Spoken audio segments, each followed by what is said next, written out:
Hello, welcome to Kinda Keto with Donna. I'm Donna. On this channel, I'm going to share with you what I eat regularly, how I cook, how I shop, how I save money, what I eat out in restaurants, just how I keep up with this keto lifestyle. And sometimes it's into low carb, so that's why I call it Kinda Keto. I want to be encouraging to you with simple recipes that you can do at home, even if you're not a really great cook. You don't have to be a great cook. Just spend a few minutes and you feel so proud of yourself. Okay, in today's video, we're going to make some easy peasy homemade mayonnaise with avocado oil, because that's much better than the cruddy soybean oil that's in 90% of the mayonnaises that are out there. And once you see how easy it is, you're going to wonder why you never did it.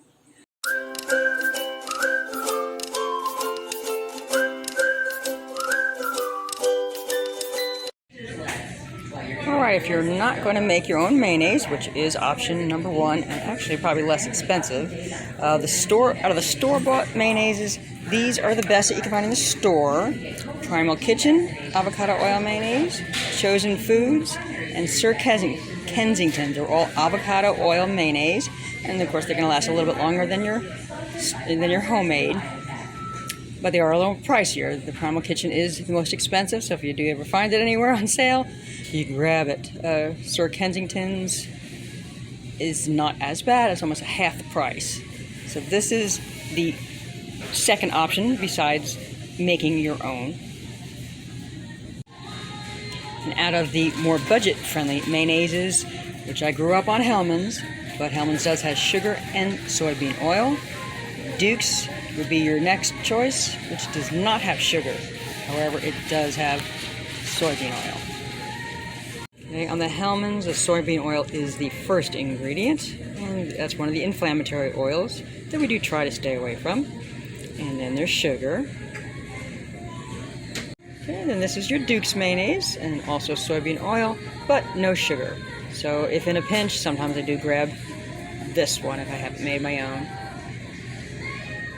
Okay, here's the ingredients you'll need for a nice, simple, easy-peasy, homemade mayonnaise that is healthier for you.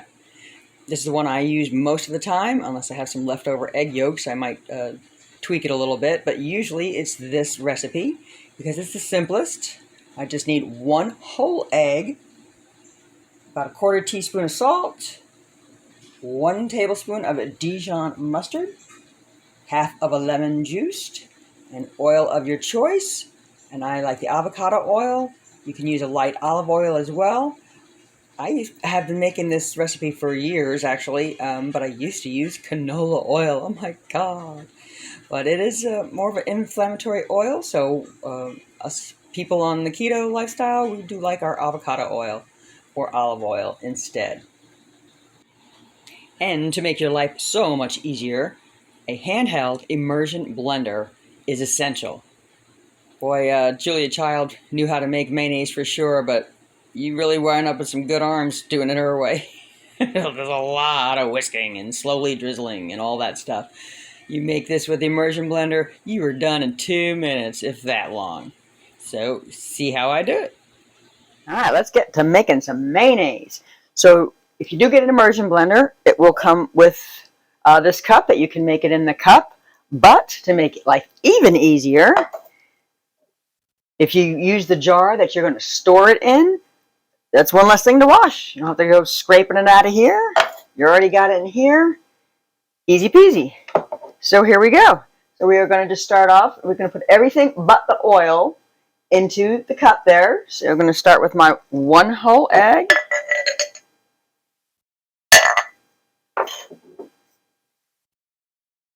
About a 1/4 teaspoon of salt.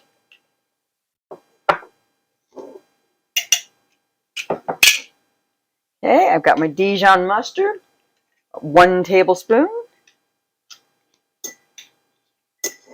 I try to have it kind of prepped and ready for you, so you don't have to see me squeezing it out of the jar.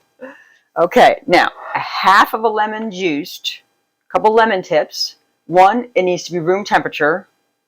Also, your egg needs to be room temperature before you start.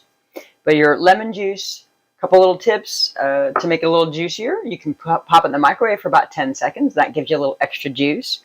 And if you don't want to squeeze your own lemon, which fresh is best, you can use the store-bought lemon stuff there, the lemon concentrate. So if you're going to do that, then it would be 1 to 2 tablespoons. Otherwise, half of a lemon, which is what I have squeezed here, half of a lemon.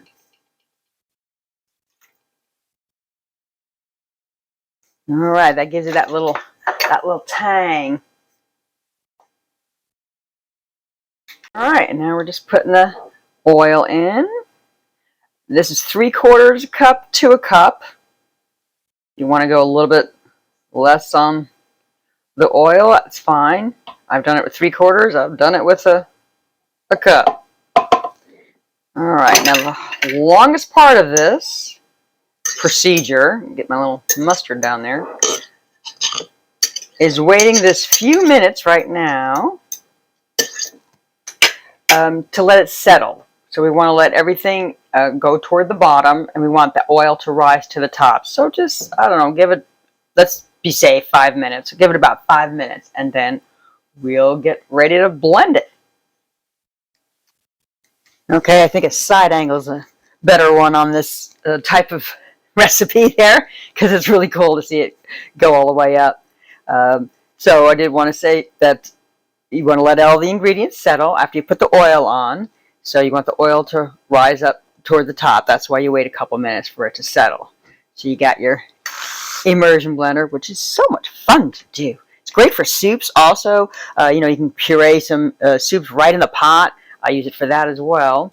So you're just going to put it in the bottom, just kind of gently at the bottom. And we're going to pulse this a couple times. 1, 2, 3, and then here we go.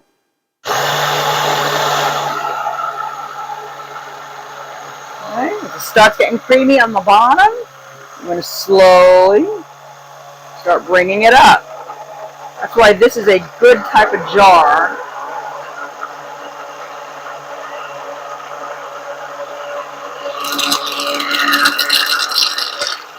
Alright, then just kind of go up and down just a couple more times.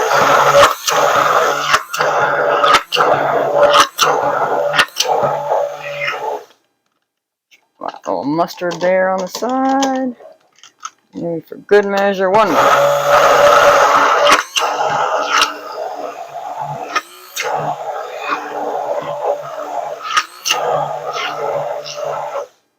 Alright, that's probably even too much, but voila, done already. Now, while I was waiting for the oil to settle, I got a cup with some soapy water. So a quick little trick here. I'm going to take this out. And your mayonnaise is thick and creamy, so we don't want to waste it. So I've got a little spatula here. Oop, I'm going to remove this before I have a big old mess. Then you're going to hear me curse on the on the video. Alright, so get my good stuff out. It smells good. Alright, oh, sorry. You see my arm here? Let's see. Alright, once you got that out, use your cup of water. And just turn the immersion blender on.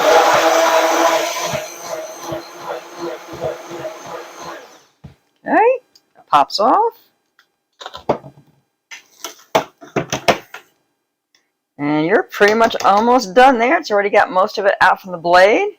And all you need is rinse the rest of it off. And boom, you're done. Okay, and now, easy peasy, we have our own mayonnaise. So look how nice and creamy and thick that is.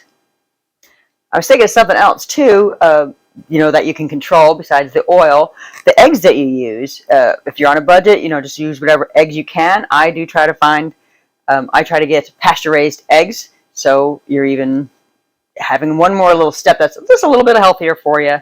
But here we go. Easy mayonnaise. You can do it. Awesome. Okay, and then when you store it, it's a good idea just to put the date on it. It only lasts a week, maybe 2 weeks, no more than that, because it is fresh, doesn't have a bunch of crap in it. So my date today, I'll put it in my jar and put it in the fridge, and I've got mayonnaise. Okay, here are the ingredients you're going to need for your easy peasy mayonnaise at home. Now I have two versions. This one I'm doing because I had some leftover egg yolks. I normally just do it with one whole egg and it comes out just fine. But this recipe does have 2 egg yolks that I had left over from making bread. This one does have 2 egg yolks and a whole egg. It's got some fresh lemon juice, which is just about 1 to 2 tablespoons. You do need some Dijon mustard. That might be the one thing you don't have on hand. Just a teaspoon to a tablespoon of that. Some salt. Sorry, that's my little salt container. Salt. Voila. And oil of your choice. If you're going to do olive oil, you want to do a light flavored olive oil, not a big, heavy, robust kind, so really light. But I like the avocado oil taste better.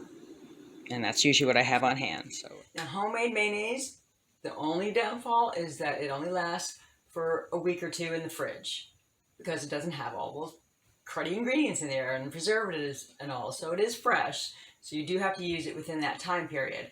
But there's so many uses for mayonnaise that I think you won't have any problem using it up.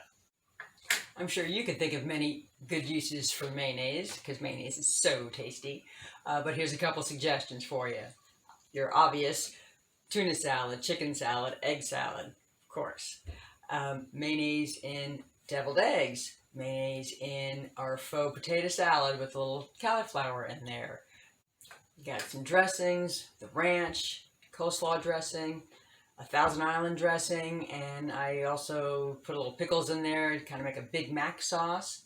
I mix mayonnaise with some unsweetened ketchup. That's how I like to put on my burgers. I like that little combination. You can do a little spicy mayonnaise with a little sriracha. You can make aiolis with it. Spread it on a BLT with either some keto bread or some chaffles. Put some mayonnaise on that. You can put it on chicken. It keeps it very moist when cooking. That's also a good trick. And it also soothes sunburn. So many uses for mayonnaise. I really hope you try this recipe. It's so easy. It's fun to do. It's fast to do. And it tastes so good. And it's a lot better for you as far as mayonnaise goes. Well, if you like this video, please give it a thumbs up. Leave me a comment. Give me any suggestions, or tell me if you liked it, or if you're going to try doing the mayonnaise, or if you've ever done mayonnaise by yourself before, and how you liked it. And consider subscribing. Until next time, bye.